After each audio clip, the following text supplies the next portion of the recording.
Hello friends, आज आपण ओरिफ्लेमचा unboxing video करत आहोत। बघूयात आपण काय काय मी ऑर्डर केलं यामध्ये।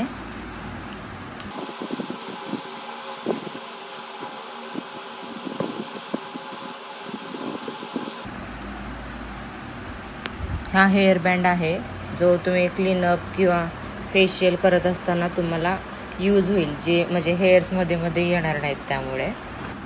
हे डिओलॉजीचं हेअर सिरम आहे। वेट हेअर्सवरती तुम्ही लावू शकता, डायरेक्ट म्हणजे स्प्रे करू शकता, तसंच हातावरती घेऊन पण त्याला तुम्ही वेट हेअर्सवरती लावू शकता।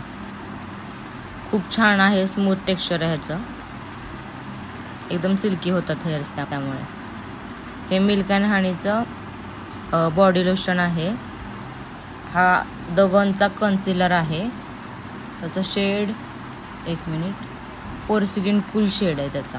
यामध्ये 3 शेड्स येतात, sun beige neutral, light beige neutral असे 3 येतात यामध्ये। याचं ब्लेंडिंग बघा आता तुम्ही हातावरती किती नॅचरल होत आहे। नेहमी जे मी ओरिफ्लेमचे मेकअपसाठी प्रोडक्ट्स यूज करते ते एकदम लाईट वेट वाटतात आणि असं म्हणजे एकदम मेकअप असा एकदम नॅचरल लुक वाटतो, एकदम जास्त डार्क वाटत नाही। त्यामुळे मला नेहमी हे प्रोडक्ट्स वापरायला खूप छान वाटतं।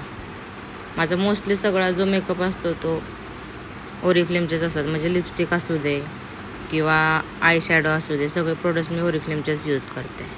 हे द मिल्क अँड हनीचं हँड अँड बॉडी क्रीम आहे, खूप छान आहे। मध्ये माझे हात टॅन झाला होता तेव्हा ह्याचंच मिल्क अँड हनीचंच एक शुगर स्क्रब येतो तो, आणि तो म्हणजे शुगर स्क्रब वापरलं की थोडी स्किन ड्राय होते, त्यामुळे त्याच्यानंतर मिल्क हनीचं हे बॉडी लोशन लावलं की ते कॉम्बिनेशन खूप छान होतं आणि तुमची स्किन पण जे टॅन झालं असेल ते पूर्ण टॅन पण पूर्णपणे निघून जातं।